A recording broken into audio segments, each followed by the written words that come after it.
Captain Lounge where it goes down. Everybody gather round. Yeah, dog, you know how that shit goes. We can play games, watch anime, movies, or a show. In the Captain Lounge where it goes down. Everybody gather round. Yeah, dog, you know how that shit goes. Hit a spirit gun on them hoes like it's Yu Hakusho. It's Nerdum United, I dare you bitches to fight it. Welcome to the Captain's Lounge, everybody is invited. See, this is for the Saiyans, the ninjas, and all the pirates. Nerdum is like a drug, I recommend that you try it. There's Marvel and DC, there's movies and then there's shows. There's comic books and there's games, there's anything for the bros. Just listen to what I say, I promise the Captain knows. We're doing it for the culture, so follow me as we grow. I see people hate on the shit that I emanate, and then they imitate all the shit that I demonstrate. I guess I intimidate. This nerdum shit here is great, and the Captain's Lounge is where we come to kick it every day. Anyways, you can sit back and kick your feet up. If you drink, pour your drink up. If you smoke, roll your weed up. Wanna sit with the fam, go ahead and pull a seat up. We're feeding on their passions, food for thought, go ahead and eat up. Captain Lounge where it goes down. Everybody gather round. Yeah, dog, you know how that shit goes. We can play games, watch anime, movies, or a show. In the Captain Lounge where it goes down. Everybody gather round. Yeah, dog, you know how that shit goes. Hit a spirit gun on these hoes like it's Yu Hakusho.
Captain Lounge where it goes down. Everybody gather round. Yeah, dog, you know how that shit goes. We can play games, watch anime, movies, or a show. In the Captain Lounge where it goes down. Everybody gather round. Yeah, dog, you know how that shit goes. Hit a spirit gun on them hoes like it's Yu Hakusho. It's Nerdum United, I dare you bitches to fight it. Welcome to the Captain's Lounge, everybody is invited. See, this is for the Saiyans, the ninjas, and all the pirates. Nerdum is like a drug, I recommend that you try it. There's Marvel and DC, there's movies and then there's shows. There's comic books and there's games, there's anything for the bros. Just listen to what I say, I promise the Captain knows. We're doing it for the culture, so follow me as we grow. I see people hate on the shit that I emanate, and then they imitate all the shit that I demonstrate. I guess I intimidate. This nerdum shit here is great, and the Captain's Lounge is where we come to kick it every day. Anyways, you can sit back and kick your feet up. If you drink, pour your drink up. If you smoke, roll your weed up. Wanna sit with the fam, go ahead and pull a seat up. We're feeding on their passions, food for thought, go ahead and eat up. Captain Lounge where it goes down. Everybody gather round. Yeah, dog, you know how that shit goes. We can play games, watch anime, movies, or a show. In the Captain Lounge where it goes down. Everybody gather round. Yeah, dog, you know how that shit goes. Hit a spirit gun on these hoes like it's Yu Hakusho.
Captain Lounge where it goes down. Everybody gather round. Yeah, dog, you know how that shit goes.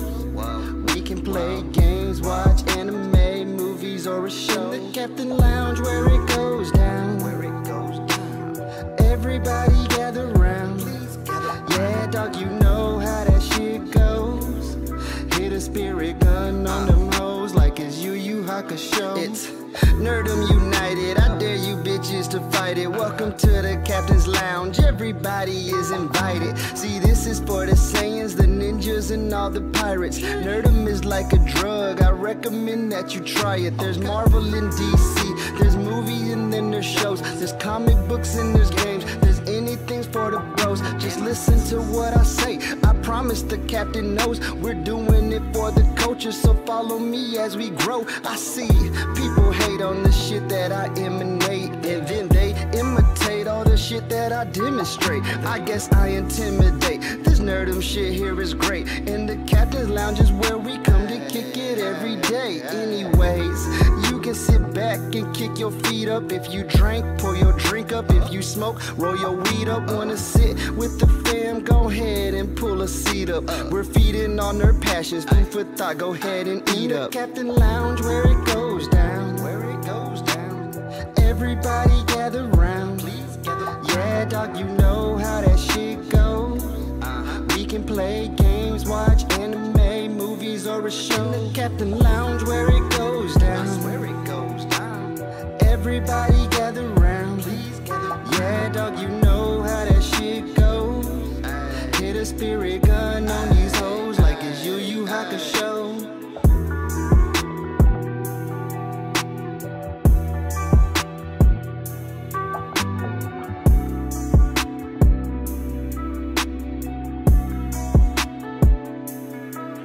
Fuji, ほらよ次元。サンキュー。ほんじゃ改めて乾杯。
Good evening. What's going on, everybody? Welcome to another episode of the Captain's Lounge here on Blurline Podcast, where we give you everything nerdy, from the nerdy news, tech news, to conversations in which I hold my own personal show. We sit down with special guests where we cover everything that it is interest of nerdy to them.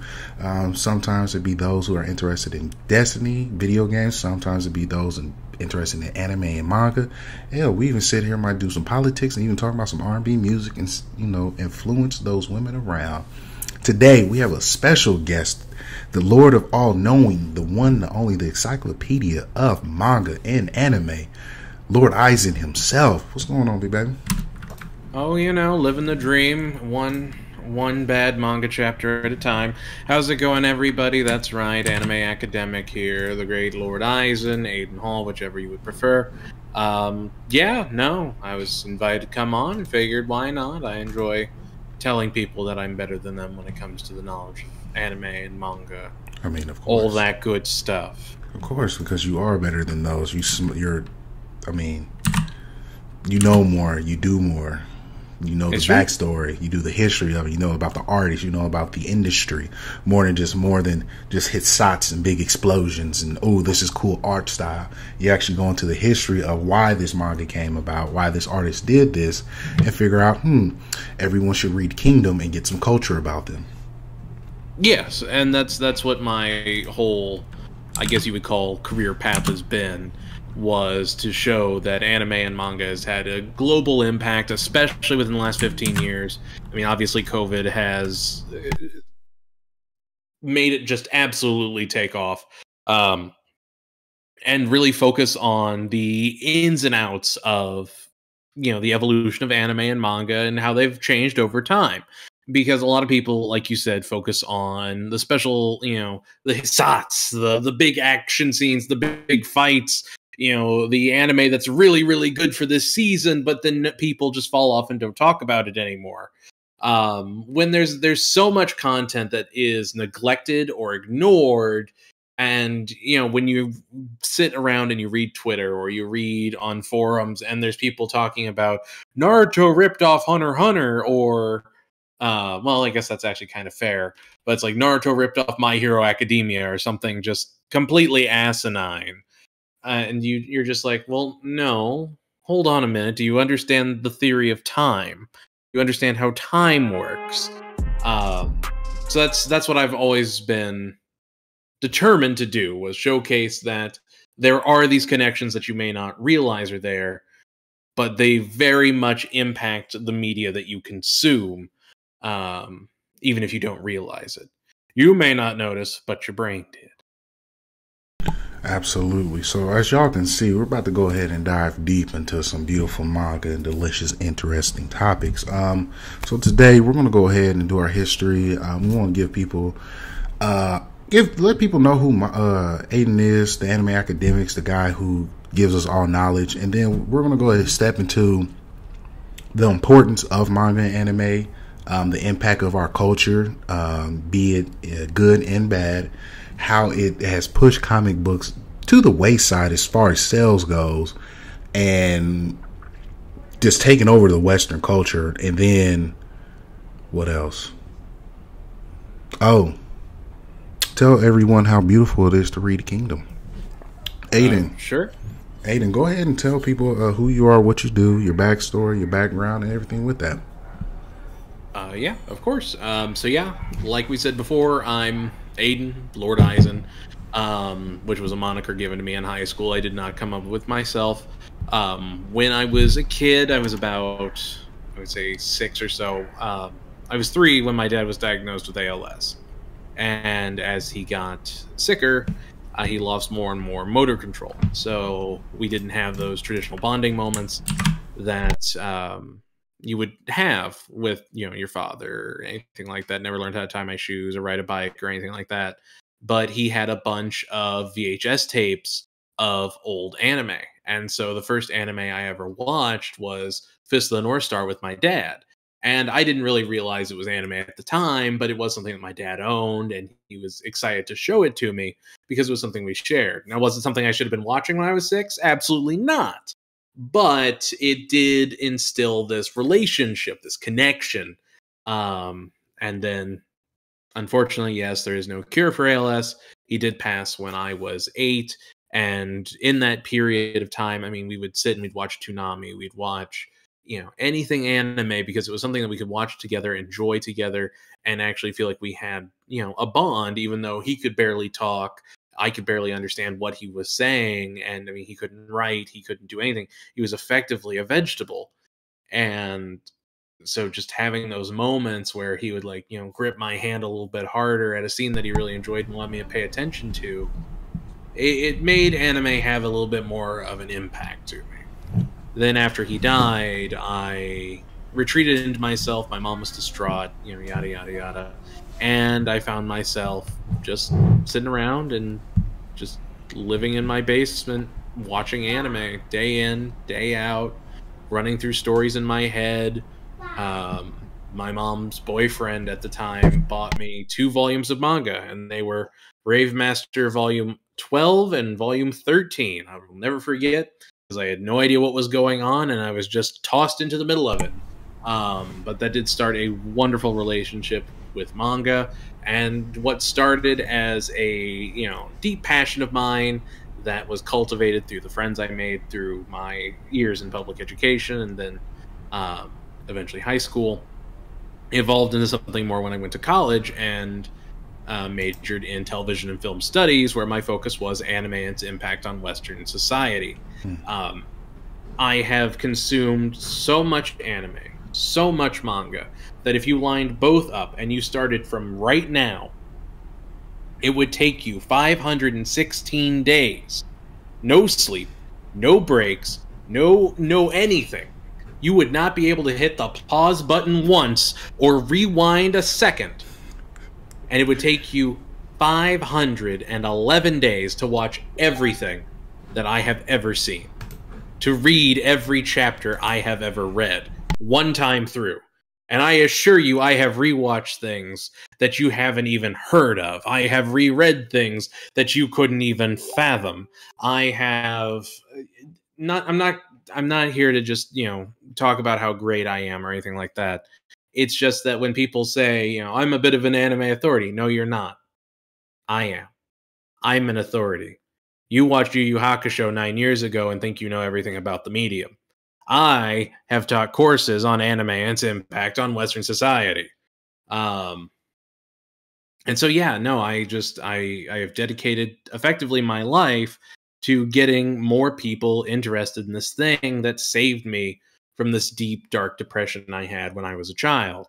I mean, the deep, dark depression is still there, but it's more tolerable now because of anime and manga.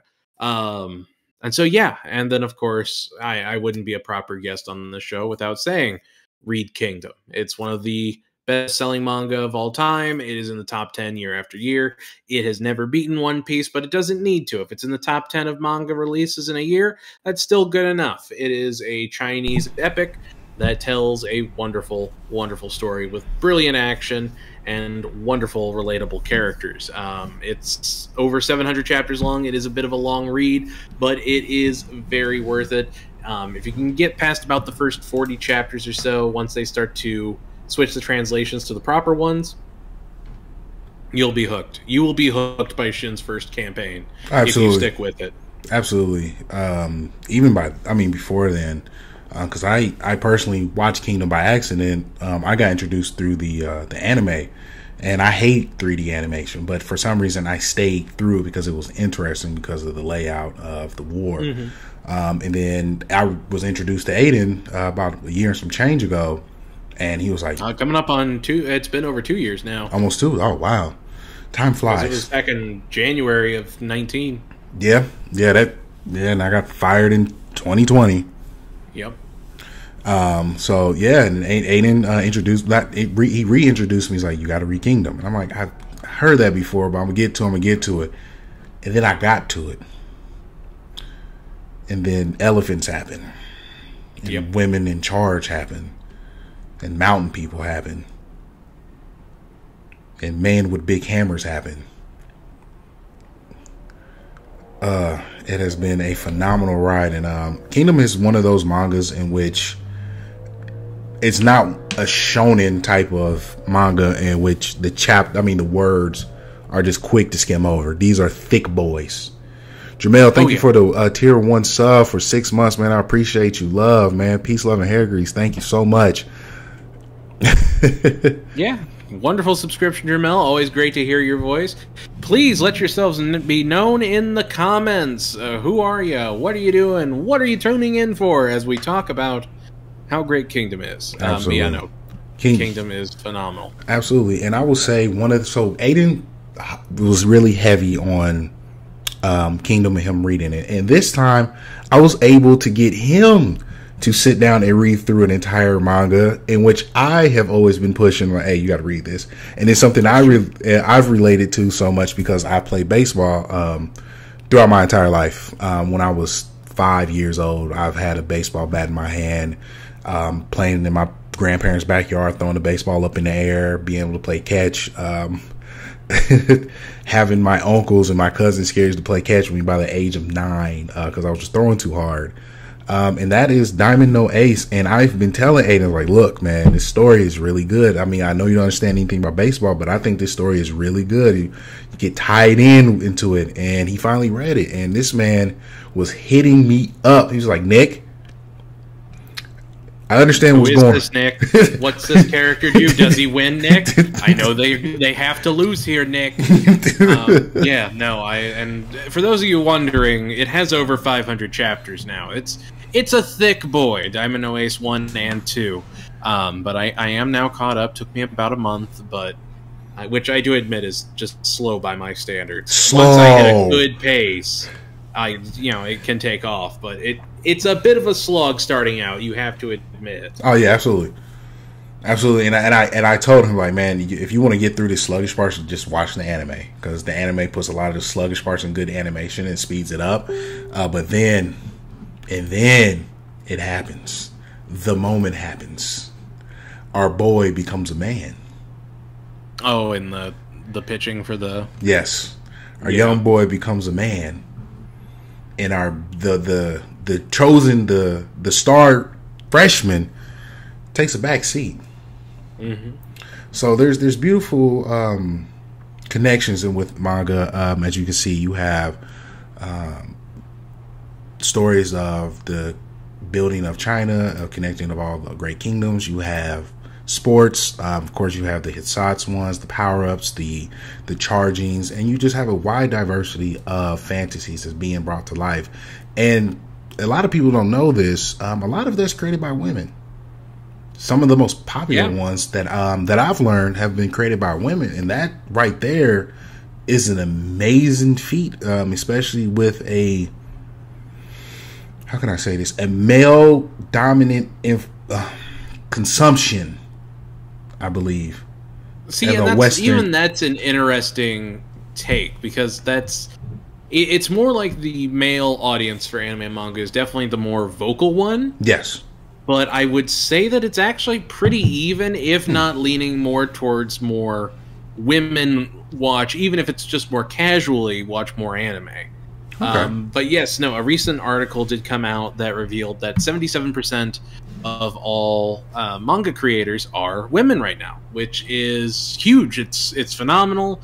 For those of you that don't know, some of the most prolific series created by women are, Full Metal Alchemist, Inuyasha, Demon Slayer. You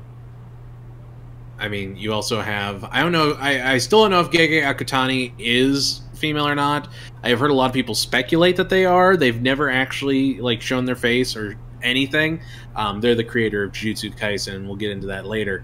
But you also have Revolutionary Girl Utena. You have Clamp, who made things like Tsubasa Reservoir Chronicles, Chobits, Cardcaptor Sakura, X, Code Geass. You have... That's new to me.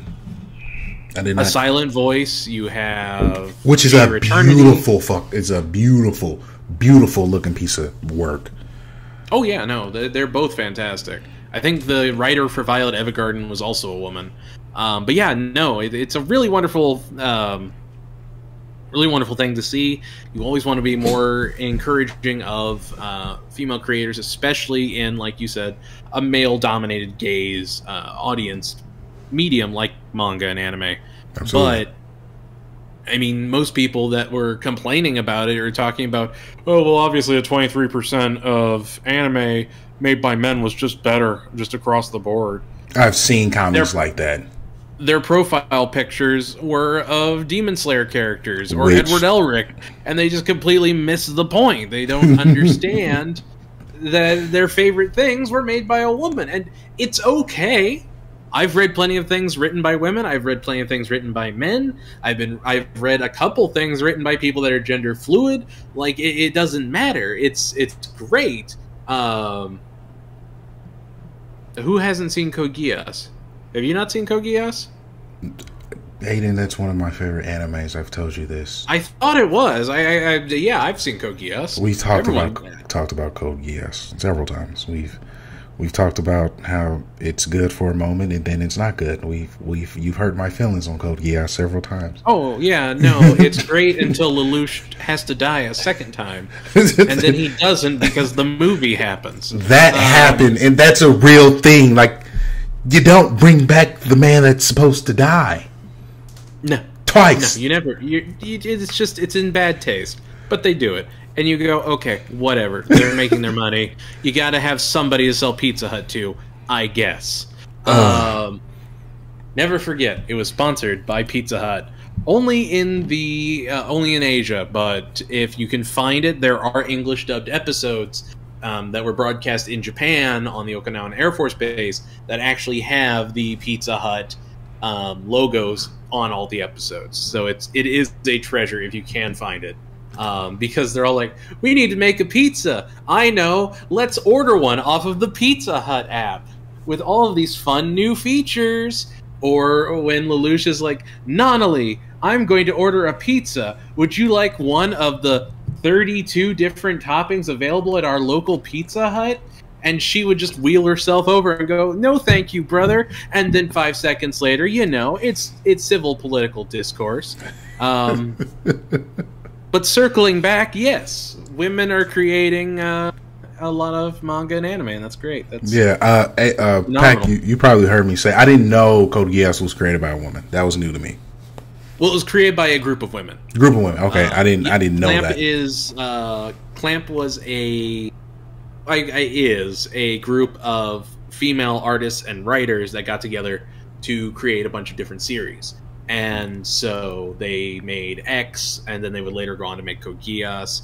And their big, I guess, claim to fame was creating the interlocked universes of Tsubasa, Cardcaptor Sakura, XXX Holic, and Chobits.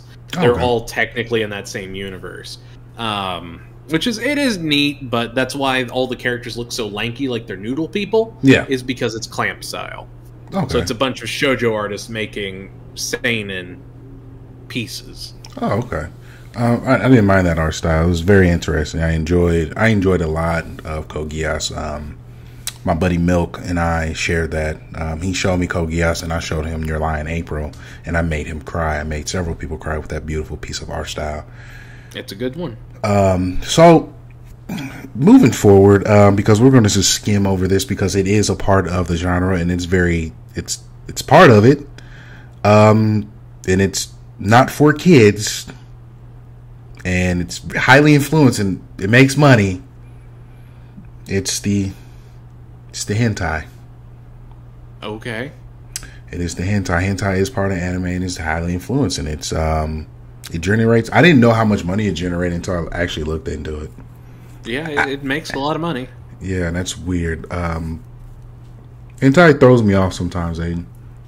Yeah? Yeah, it's not.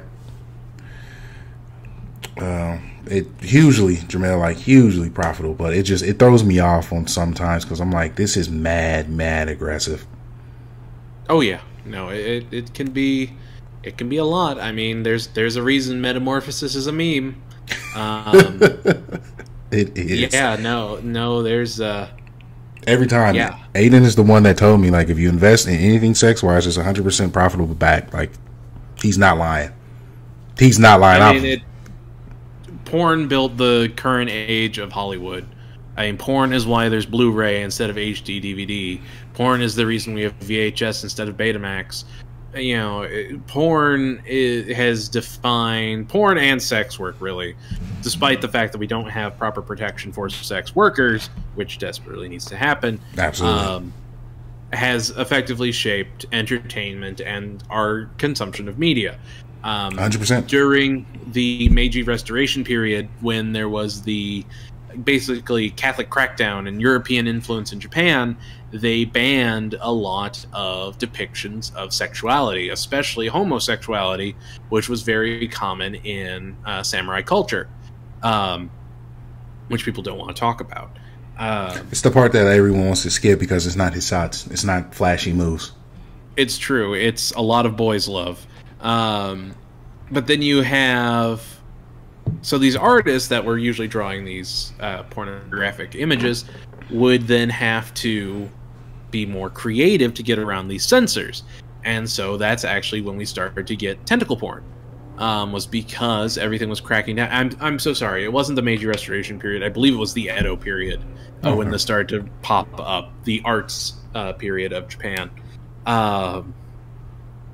And then in the Meiji Restoration, they cracked down even harder. And they got more creative with their censor avoidances to the point that, yeah, present day, they are going to absolutely outrageous lengths to work around current censors for good and bad. I mean, there's a lot of... She's 800. She looks 8. That's not okay. Yeah, there's a lot of that as well. But it's okay. That's why you won't see the next chapter of Rurouni Kenshin Shibuya arc anytime soon. Yeah, dude, we won't go into that. Hentai is a profitable industry. It's one of the reasons why people try to fight to get anime brought over to the West so bad. I did not know that. Yep. No.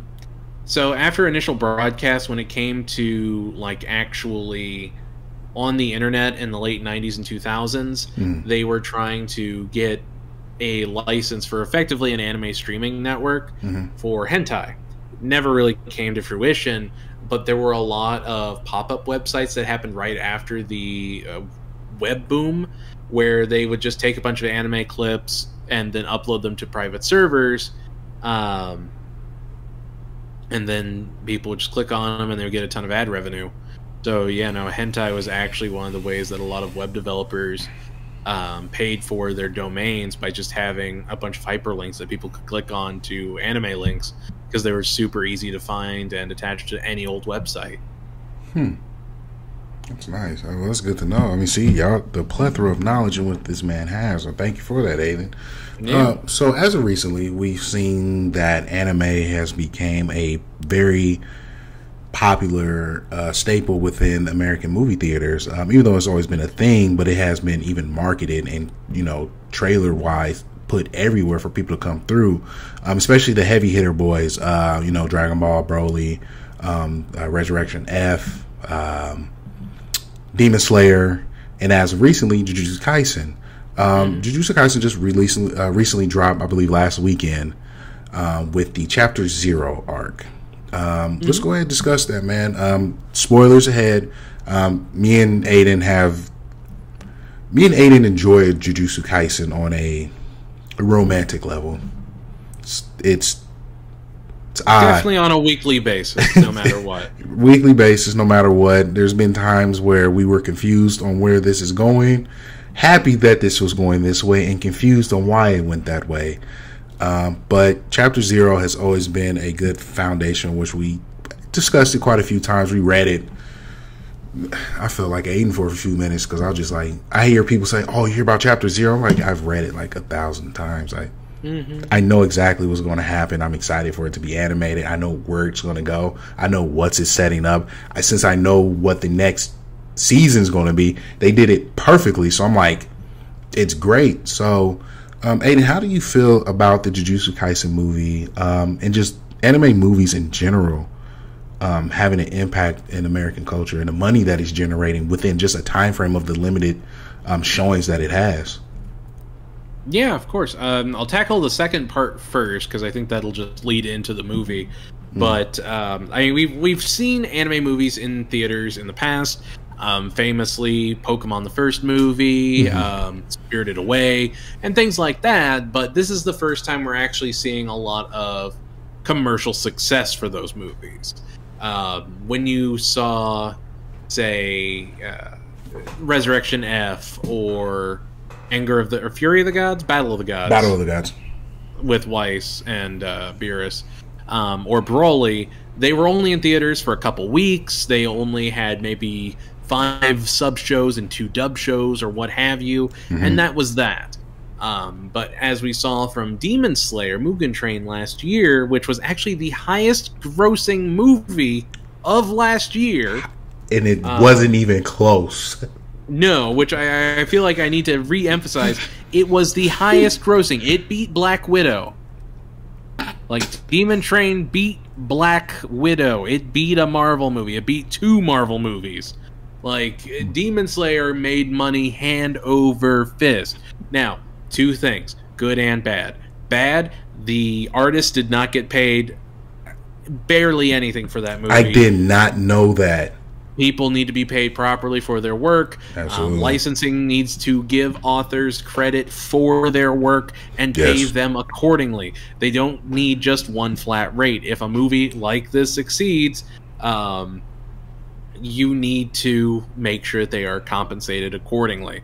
Especially for a series like Demon Slayer that's just going to get more and more popularity as the series goes on for what I have to assume is 2 more seasons. Yeah, they don't have much time left because after next season is where we hit the gas. It's true. And then, of course, with Jujutsu Kaisen, seeing the success of Demon Slayer, you've seen it promoted everywhere. You see people talking about it. I have seen so many people that were casual anime viewers, 2 years ago, rabidly waiting and bought their tickets early for Jujutsu Kaisen, something that even I didn't do. Because, again, like you said, I'd read it. I knew what it was going to cover. I didn't really feel the absolute emergency need to go and see the movie. Because we are men of culture. Of course. I mean, I was telling people that before Jujutsu Kaisen even came out, Jujutsu Kaisen was going to be Anime of the Year. I was telling people it was going to be the greatest anime series a lot of people had ever seen. He's not lying. I've seen. We have conversations about this.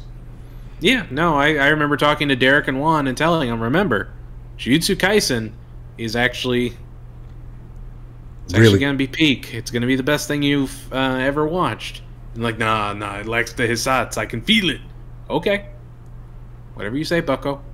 And then lo and behold, episode 8 comes around and all of a sudden I'm right again. Jujutsu Kaisen 0, I think, comparing it to Mugen Train, which I think is what a lot of people are doing, it's better. It's much, much better. Yes. I want to talk about... because Yuji isn't the main character. Mm-hmm. Okotsu is. And he's great. I love Okotsu. I think he's a really great character. I think his backstory is interesting. And was I speaking with a little bit of a bias because I know about him in the actual manga and I know where Zero sort of leads into? Yes. I do think that did give me a bit of a bias watching the movie. But I think as its standalone project, it follows that sort of mini hero's journey to a T. You have the tragedy, you have him trying to gain the power to control Rika, and finally acknowledging who Rika is, and then you have the battle at the end. That's your hero's journey in its simplest, most condensed form. In Mugen Train, you have to know all the individual pieces attached. You have to know who Tanjiro is, who Inosuke is, who Zenitsu is, why they're doing this, why they're on the train, who this demon is, who this demon's working for, what the lower moons are, what the upper moons are, what Rengoku is, and you have to understand the power levels and everything. You basically have to watch a whole show to appreciate it. Whereas Jujutsu Kaisen 0, you can watch that and then watch Jujutsu Kaisen, and it'll just sort of blend together. Absolutely. It's not, if you don't mind if I cut you off, especially with season 3 coming, because if you watch the movie, things happen. I believe it already happened in season 2 with Gojo. That happened, right? What? He got captured? That hasn't aired yet. Okay. So that's going to happen in season 3. That's going to happen in season 2. Season 2? Okay. So, season 2 hasn't even happened yet. So season 2. So this happens, and sorry for those that have spoiled, spoiler alert. And then you have so to me, because we already talked, they're going to show the backstory of Gojo. Yes, season 2 is going to open with the backstory of Gojo and Geto, and then it's going to go into the Shibuya incident. Yeah. And then that's probably where it's going to end. Oh, okay. Yeah, Jamel, I'm sorry. I do apologize for that. I'm sorry. But within that, I believe in Zero, it set up such an interest of like this relationship of Gojo and, you know, what's his name, to be like, who are these? Why do they have this love, this hate interest? And at the very end of the movie, it was like a sentimental moment. Like, why'd you do this, bro? Like, come on, man. You know I gotta handle you. But now it's just like, and then they had that moment when it was just them talking, no one heard it. Sorry, Pac. And then, of course, you find out what's going on with Geto. Yes.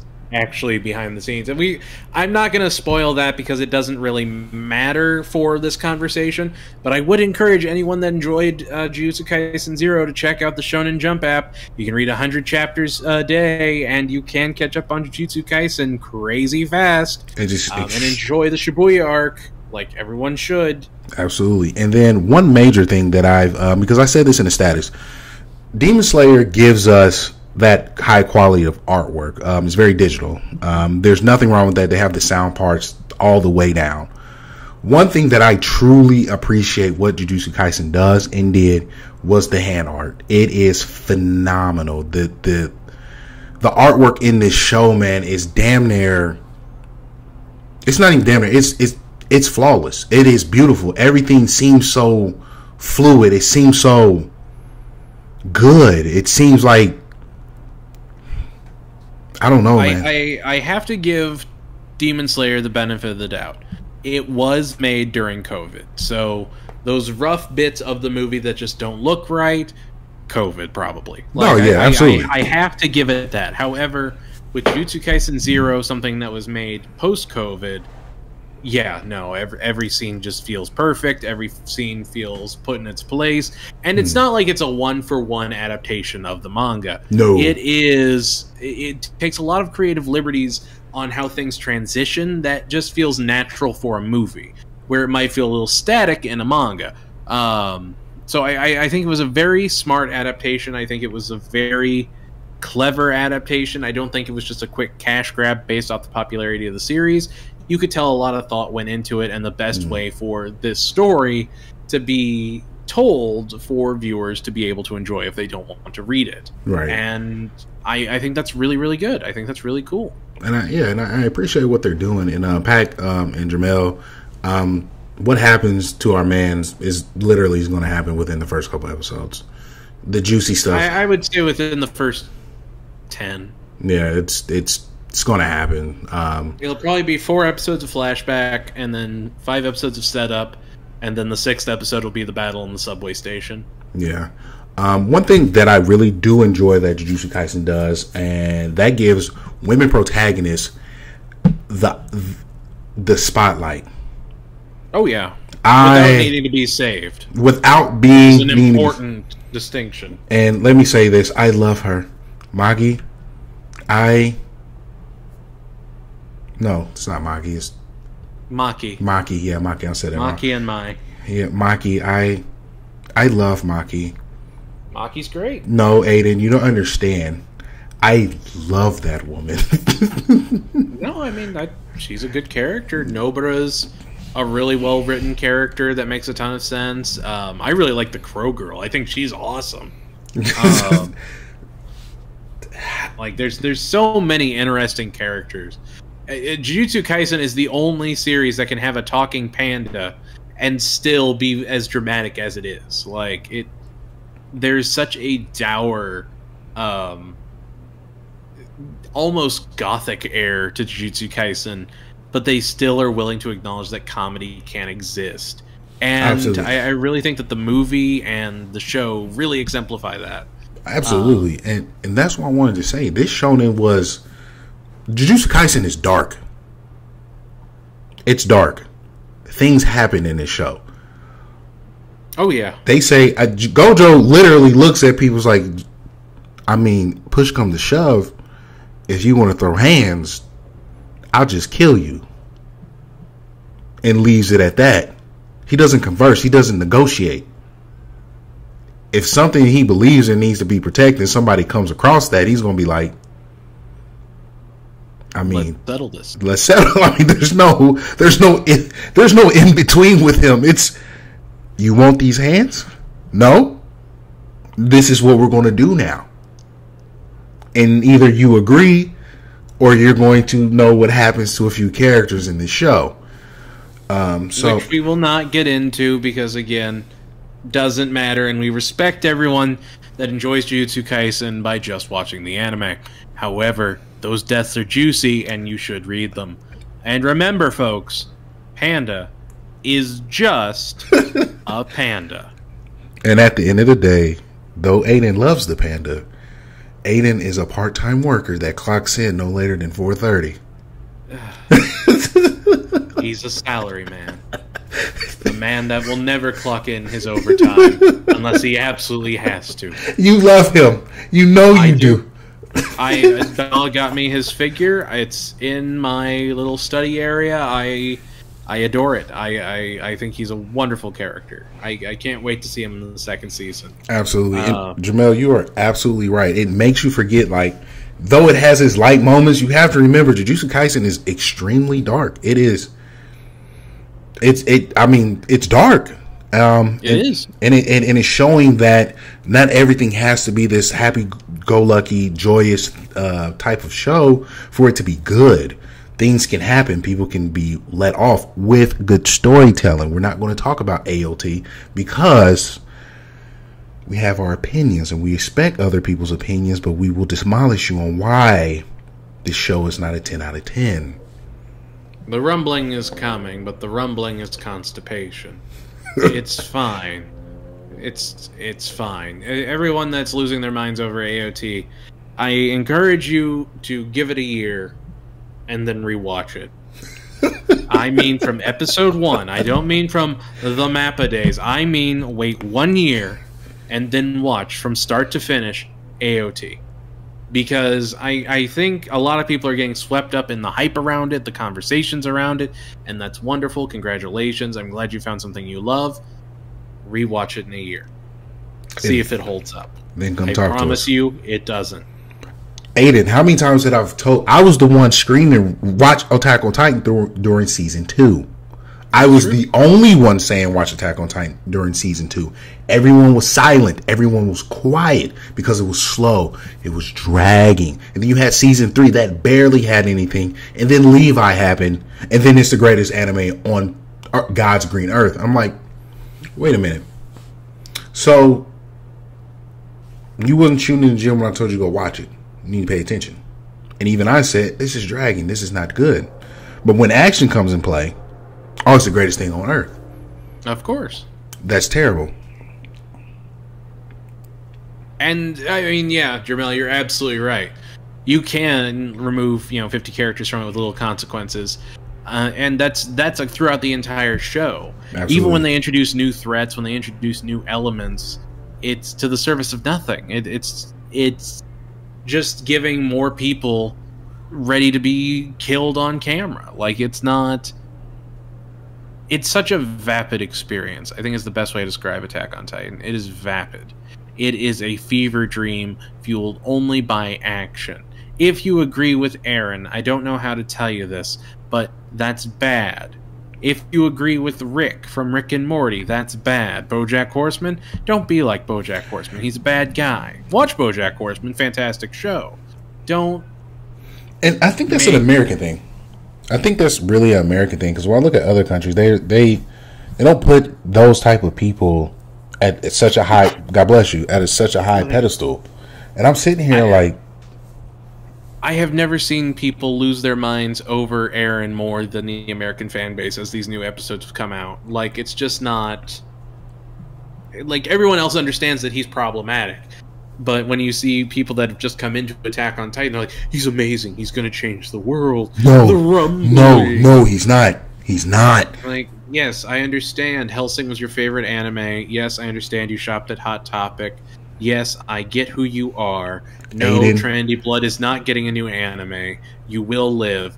you will move on. Aidan. Attack on Titan will be forgotten. Aidan, why did you have to say Hellsing? You know I love Alucard. You know that's my guy. I know you love Alucard. However, he's not a good man. You have to remember there was a time, and especially in anime fandom, which I'm sure Jermel remembers as vividly as I do, where if you were an emo edgelord, you had the picture of Alucard doing his deep, laugh and everything, and you would talk about how you're a proper vampire or something stupid. I have been so burnt out on that idea. Oh yeah, exactly. You have issues. You can love Alucard, but if you want to be like Alucard, that's when you have the issues. You need a hug. It was a simpler time, but yeah, no, and that's the one thing I always try and get across, no matter who I'm talking to. It's be open, try new series. Like, yes, AOT may just be this vapid, forgettable experience at the end of the day, but Odd Taxi isn't. I remember Odd Taxi. I'm gonna remember Ranking of Kings. Who put you on that, Aidan? Who put you on that, Aidan? Give me my credit. I was telling you, like, Aidan. I remember you inboxing me, and it was like, Nick, who is this? I should be clear. It wasn't actually you that got me onto it. It was actually Royce. Who, for those of you wondering, if you go to my channel, The Anime Academic, damn it, Royce has been a longtime co-host of mine for a decade now. But I did see you talking about it, and so I proposed that we both watch it and do a video on it. And he was like, yeah, I really love this guy. I want to watch more that this guy's made. And so we sat down and I started watching it, and that's why I messaged you when I saw The Devil. I'm like, what is this? Why is this in this show? I don't like this. Yeah, no, Jermel, if you've just started Ranking of Kings, you're going to love it. I don't want to say it's in the same vein as, like, Made in Abyss, because it's not that dark. It's not that, like, there is no hope. There's very much always hope because of Boji. Who is bestest boy? Oh, the bestest boy. His crying breaks my heart. Every time. I want to hurt anyone that hurts Boji, and I don't think anyone would disagree with that. Boji is best boy.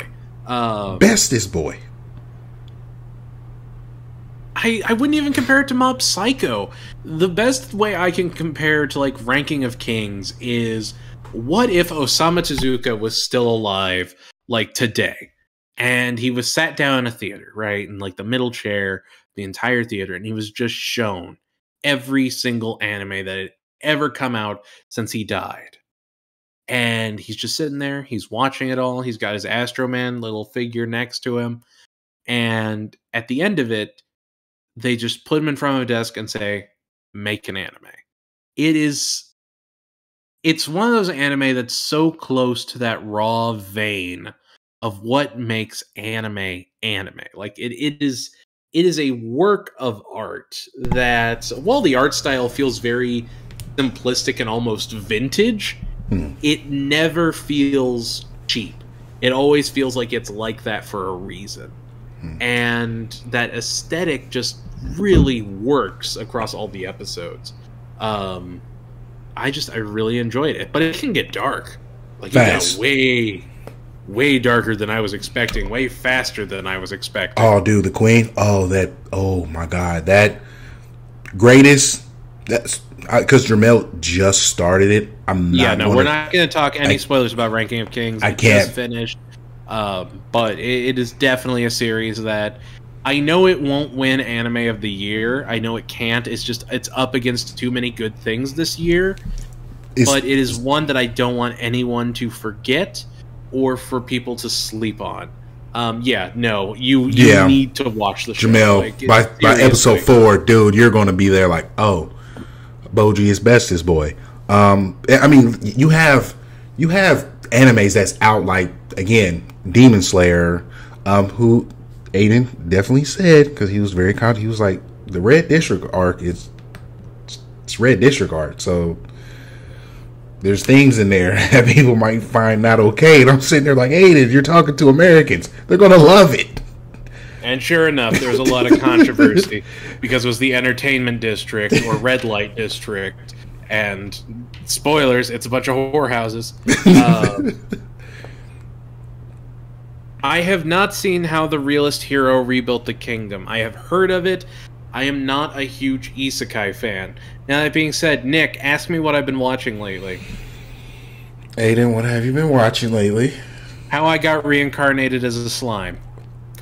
So that's a direct contradiction. Like, that's literally, that's an Aidan, tell people what an isekai is so we can tell you how wrong you are for this comment. Oh, no, like, an isekai is when character A is sent to a fantasy world where it's either from a game or, something's going on and they are the hero that has to save the day. Examples of isekai are like Overlord, Shield Hero, Sword Art Online, Marchand Awakens Romance, Digimon, etc., etc. And a lot of them are not great. A lot of them play into this escapist fantasy and are just Slime, Jermel, I have made a adamant point, and I have been very my feet have been planted in the ground. I have been firm that Slime is a problem. I'm never going to watch Slime. I'm never going to give it the benefit of the doubt because I know it's going to be dumb. And it is dumb. It's very dumb. It's very stupid. But I enjoy it because it's dumb. Because it doesn't take itself seriously. Because it doesn't try and be more than it is. It is just telling you the most simple of isekai stories that is just... No, it's not bad. It is schlock. That is the best way I can describe it. It is schlock. It is this... You watch it to feel good. You can step away for a minute and come back and still pretty much understand what's going on. Absolutely. Which is what a lot of isekai are. Which is why I don't understand the fanfare they have. And yes, I have seen Gurren Lagann. And yes, it is very dumb. But no, I have not watched How the Realist Hero Rebuilt the Kingdom. I have watched The Overly Cautious Hero, which I did enjoy. I enjoy ones that take the isekai formula and sort of twist it. Like, I do enjoy Overlord. I hated Jobless Reincarnation, etc., etc. Jobless Reincarnation is huge, though, for some reason. It's the art. I can tell you. I've watched it.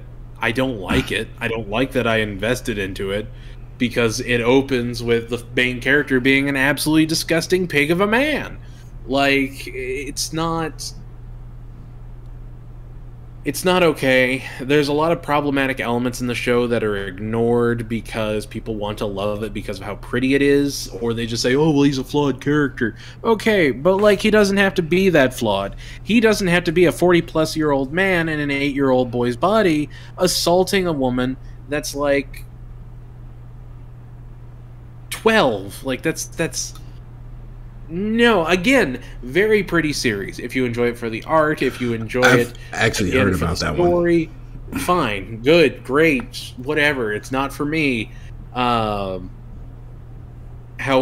if you relate to the main character, once again, you're the problem. He's not a character that you can really get behind or rally behind. Right. There are better characters. As much as I hate the elements of Shield Hero, Naofumi is a better protagonist. And I don't even hate him. I hate the idea that all of his party has to be prepubescent girls. Like, give him one guy. A single guy. A single male friend. A single male friend that is on his team that is helping him. And you can disagree with me and say Mushoku Tensei is fire. I'm gonna disagree. I've heard about Mushoku Tensei, and I've definitely been wanting to sit down and watch it. It's the same as like saying Redo of Healer is groundbreaking. No, Redo of Healer is an overglorified snuff film. I don't know. It burns my ass when people start talking about isekai as the greatest, genre out of all of them. Like Aidan, I have been a man who stood firm on a particular anime, saying I will not watch it. It is not something I will watch. It's not something I will never invest in. And I was strong opinionated on it. I said it loud and proud. Because season 1 was not good. Season 1 was boring. And then there was an ending that happened, and I forced myself to watch it. To the point where you fell in love with it. I did. Not only did I fall in love with it, my wife loves it. Yeah, no, JoJo's is fantastic. JoJo's is great. I love JoJo's. JoJo's is amazing. Like, I was so, like, because I heard the JoJo, I seen the memes, like, everyone loved it, and I gave it an honest try. I hated season 1. It was not, I loved Dio. Dio was cool. Problematic, but I love Dio. But I'm the same guy that likes Conky, and I know Conky's problematic. I know he's an evil piece of crap. I know this. He's not a good man. Yeah. And yet, he still has my heart. But I watched JoJo's. And the funny thing is, I started with Stone Ocean. Me and my wife was like, babe, I'm just going to put this on, see if we love it. And I'm like, yo, I like Josie. You mean Jolene? Jolene, I'm sorry. I like Jolene. No, I don't like Jolene. I love Jolene. This girl got some spunk. There will probably be an announcement, probably tomorrow, that Stone Ocean will be coming back, and I believe May. I need it. For the next batch of episodes. I need it. I need it. Anime Fest is this weekend, and Netflix has a panel where they have already announced some of the stuff that's been announced, including Stone Ocean Phase 2 and Kengan Ashura, basically Season 2, which will go until the conclusion of the manga. Good, because Omega is something beautiful. Oh my god. We can't talk about mangas because we're the only ones who read them in depth and have conversation. I'm sorry we haven't sat down and talked about it, but yeah, I've been reading Aidan. Yeah, no, Omega's solid. This newest chapter was fine. I don't know what they're setting up. I don't really want Kengan Ashura to have an arc where it's not a tournament of some kind, but I feel like it kind of has to have one. I don't know. I don't know where it's going, and I'm both confused and excited. Much like when Kengan Omega started, because I had no idea where it was going to go, especially after the conclusion of Kengan Ashura, which they need to do that justice in the anime. You know what moment needs to happen, and it better be beautiful. It better be glorious, because I need that man's beard to be glistening with greatness. Oh, from what I understand, the reason it's taken so long is because they have been trying to find a different animation studio. So it'll probably look better than the first 2 seasons, and a lot more 2D rather than the 3D style that they were going with. So I think it'll be much like a Kingdom Season 3 in comparison to Kingdom Seasons 1 and 2. So definitely a significant upgrade in comparison. Absolutely. So we've been harping on just our love and manga and animes and everything that's coming out, and you see how diverse the stories can be. You have, of course, you have your isekais traveling different universes. You have your sports. You have your love stories. You have your LGBT plus community mangas that are very well written out. They're written by people who are women, non-binary, and of course males. You have your hitsats. You have your big jumbo, action moments, and you have your in-depth stories. And Aidan has seen my statuses. Aidan has been very conservative when I see him in the comment sections, because I know what he truly wants to say, and he doesn't say it. So I'm going to give him the platform to speak his mind and be truthful within himself. I've always been harping on, as of recently, that manga has been kicking comic books' ass for the last couple of years, and it's not relatively close on sales and storytelling, just on how diverse it is. And the people who are saying, well, if you just read superheroes out of comic books, then that's the problem. Well, my good ma'am and sir, DC and Marvel was built upon that. And a lot of their stories are either becoming repetitive, forcing characters to become whatever they want, and running away with their fan base. Whereas you have these different categories that give great representation, give great storytelling, they keep to their Their storytelling is what they want to see. Now, is there a problem in the manga community? Absolutely. I hate hearing stories about someone being overworked and dying because they was overworked.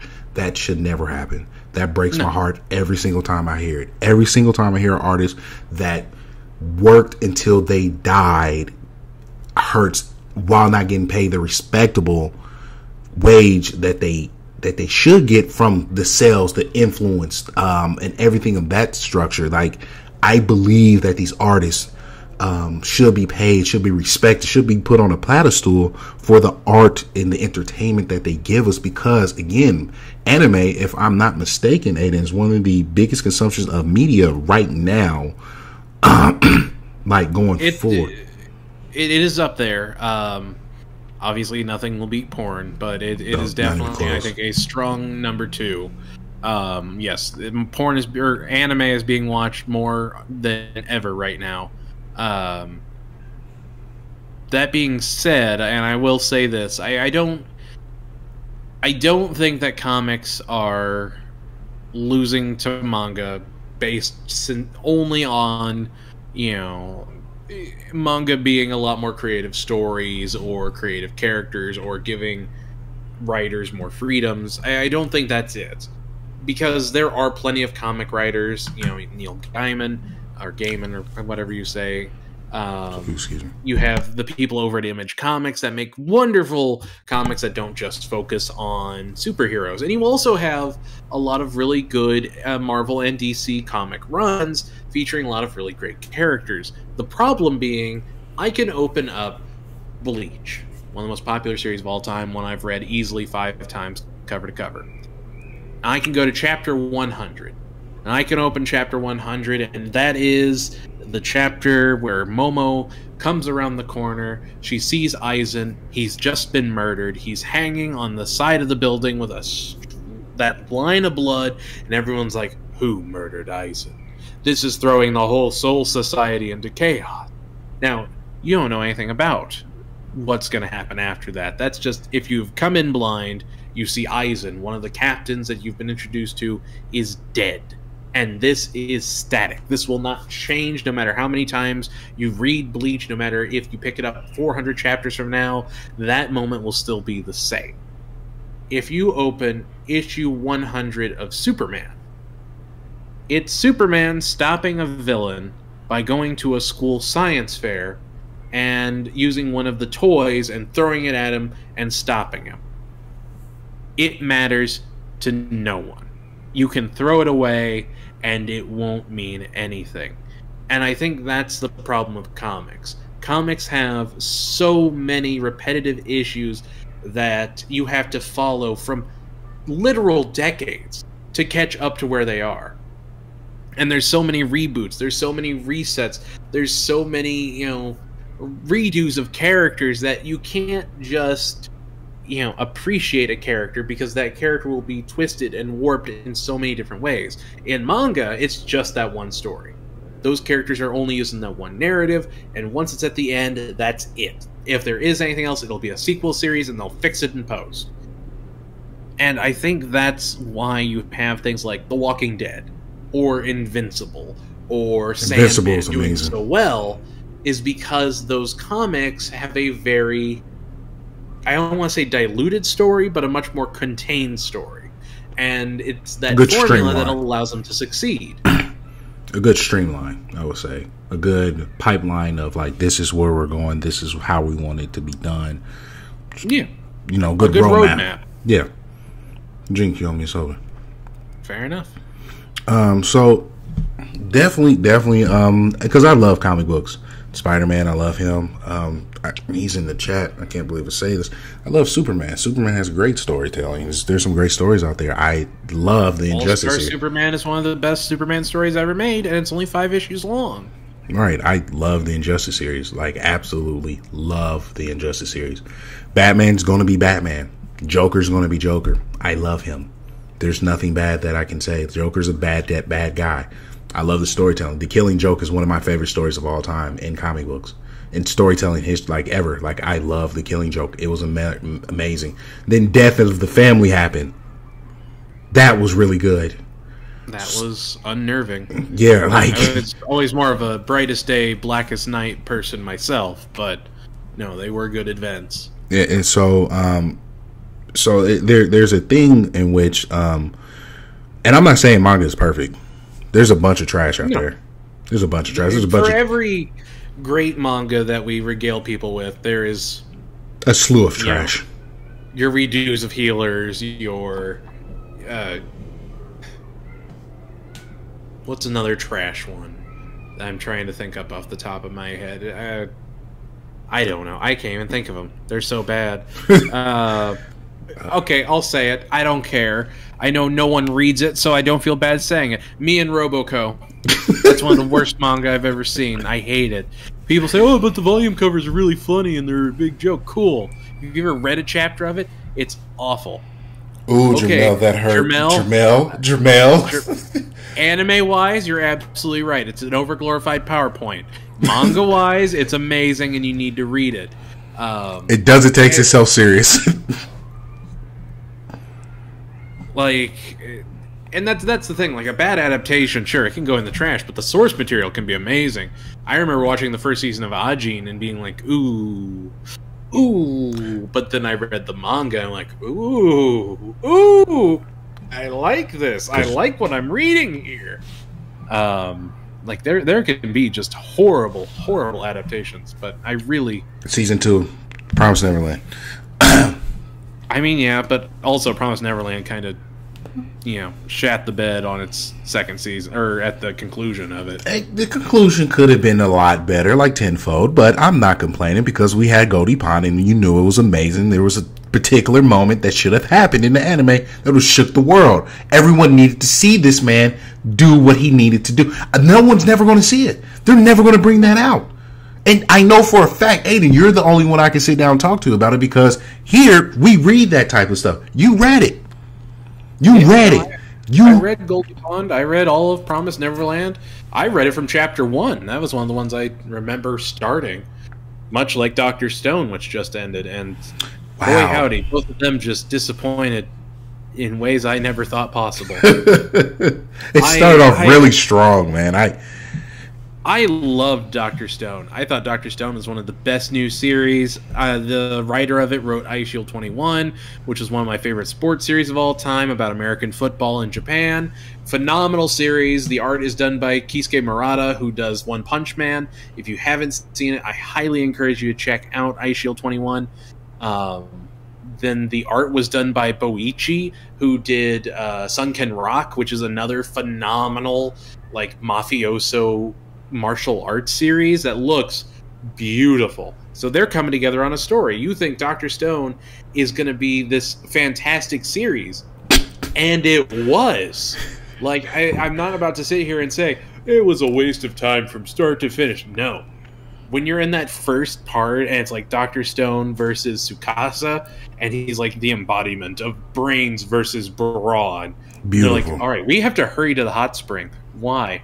Because I can't beat him with physical strength. Neither can you, Taiju. So what are we going to do? We're going to build a gun. Look at Jamel's comments. Build a gun. And you're like, yes, build that gun. This is tense. They're going through the science of it all. They're talking about how it all interacts. And then when they get there, and then they start bringing people back to life. And they kept going.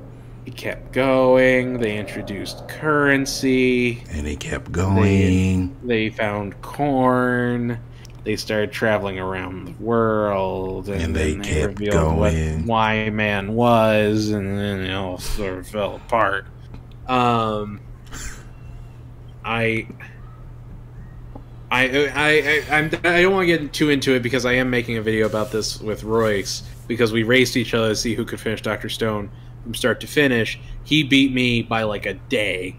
But it's the first half of Dr. Stone, easily 8 out of 10. It is so strong. It is amazing. The second half, 4 out of 10. I have never seen something lose its wheels so fast and crash and burn into a wall so hard. Yeah, I was intrigued to see who Y-Man was too, Jermel, until I found out what and who Y-Man is. And I don't want to spoil it for people, But if you've read it, you understand. Because I have not seen a single person satisfied with the answer of who Y-Man is. Because it's dumb. Take whatever you think it is and make it worse. And then Dr. Stone was accompanied by something that was actually really good, and we're going to talk about Fire Force, which was good. Jermel, finish and message me. If you're at the spaceship, you only have like 20 more chapters to go. Finish and we'll talk, because you're not too far off, and that's how upsetting that is. Yes, no, Fire Force was fantastic. I'm actually... I just finished my reread of Fire Force, and I'm a good chunk way through of my Soul Eater reread, because I had to. Once you read the end of Fire Force, you're like, all right, well... I'm here now. They introduced how Death of the Kid got made. I kind of have to read Soul Eater again because of it. Which is amazing. And I was just like, what if they just remake the Soul Eater anime? What if they just do that again? I wouldn't be upset with it. I would love that. I think that would be great. Because the first one, famously, doesn't even cover half of the series. Like, there's a whole extra part. But as I've been rereading it, I'm like, this is insane. Like, I get that that's one of the major themes of it, but, like, it's crazy. It is wild. And the way it sort of contorts narrative storytelling is really kind of neat. It's a very passive view of what's going on, even in its most tense moments, and I do appreciate that about Soul Eater. But yeah, Fire Force, what a conclusion, what a series. Firefighters fighting fire with fire. What an idea. Soundtrack, phenomenal. Oh, beautiful soundtrack. I can't wait for the next season to come out. It'll be great. Funnily enough, and it's sort of like an Akame ga Kill kind of thing, Soul Eater and Akame ga Kill have the same anime ending in the manga, and it can kind of be argued that both did it better in the anime, and it's weird because there's so much more leading up to these battles that makes them more weighty, but the anime just kind of does them better. Akame ga Kill ending, I see... because it's completely different in the manga than the anime. And I did enjoy the anime ending way more on what happened to who and why it happened to who. But at the manga, I mean, it was... I'm not going to say it wasn't great and it wasn't terrible.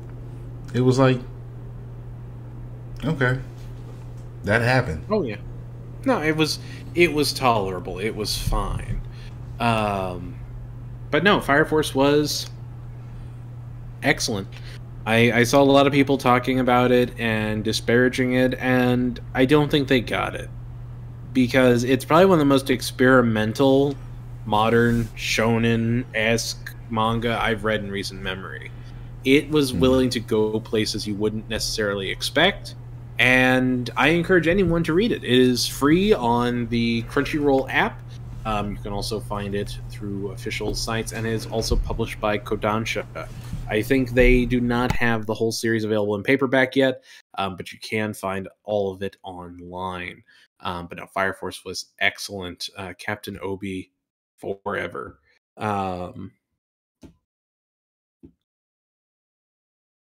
He really is dead. Yes, he is. He is very dead in Akame ga Kill. Yeah, no, that's what I got.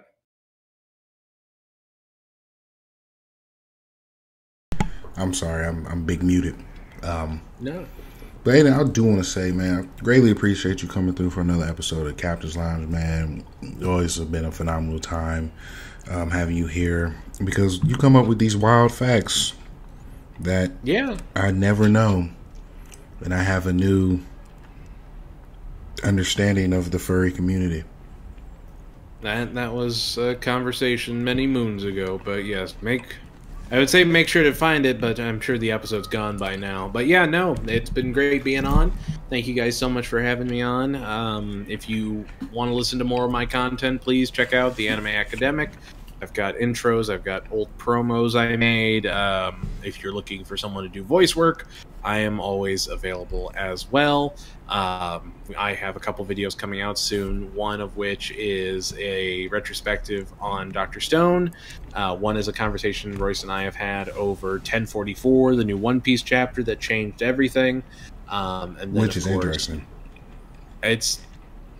I wasn't ready.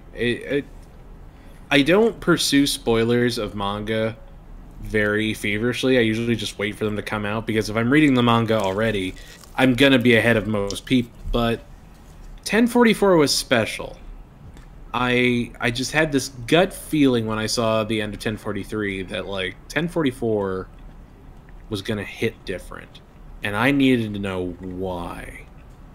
And when I found out why, I thought it was a joke. I thought I had gotten pranked. Yeah, because, like, what I was seeing, like, I saw the translation and I'm like, okay, well, I took Japanese for 6 years. I'm going to retranslate this, and, you know, they're going to be wrong. They weren't. None of it was wrong. Every single bit I was like, that's just too crazy. That's stupid. No, it was right. There's been a lot of leaks going on as far as manga, especially One Piece. Like, the hype is real right now. Oh yeah, no, I'm seeing a lot more people getting into actually reading One Piece, because, like, this is a huge chapter. Obviously, 1044 was, you know, you have those prolific chapters and moments.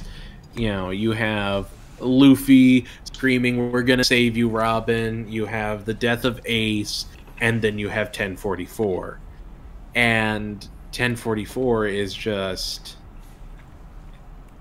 I mean, I ain't mad at it. It changes the whole series. It changes everything. It puts Luffy into perspective in a very weird way. And we were talking about this before the show, and you said that it all depends on what the next chapter does, and I wholeheartedly agree. But it's just what's going to happen next. What could they possibly do? And once I saw the whole Son of the Mask thing, where his eyes bulged out of his head as he's spinning Kaido around like the baby did with the snake, I'm just like, why? But go on, I'm watching. You gave me a series where a dog ate a fruit or a gun ate a fruit and became a dog. Anything can happen in this. And then it's revealed that Luffy effectively ate the same fruit as Chopper. But you don't think about that, because you've been told he ate the gum fruit, not the Hito no Mi Nika version, or that he's Joy Boy, or any of this, and you don't even know what that means unless you're, like, a devout One Piece fan. Devout. I'm talking about dedicated to the craft. Like, I have told people they can skip Skypiea, and now I feel dumb for saying it. Go back and watch Skypiea. Because it's oof. Read 1044. Even if you don't know anything else going on, if you read 1044 alone, you are going to want to read from chapter 1 to understand how we got here. Because it's, what a ride. But yeah, no, thank you so much for having me. And then, yeah, other videos are probably going to be Yu-Gi-Oh! Set reviews, because I do like talking about Yu-Gi-Oh! Huge Yu-Gi-Oh! fan. Chunk of the time. But yeah, most definitely. I want to thank you, man. Please don't forget to send me your link so we can put this under the description on the YouTube page. Everyone, thank you for tuning in. I appreciate your mail coming through. Always with great conversation. Pack, Dad Pat, I want to thank everyone who's being here. The episode will be uploaded later on this weekend, where you can catch the full entirety on the Blurred Lines Podcast YouTube channel, where you can catch some snippets, the full conversation with me and Aidan, and other episodes that we do. Aidan, again, it's always been a pleasure, man. I'd love to have you on here some more, because Kirby comes out, and we know you love Nintendo.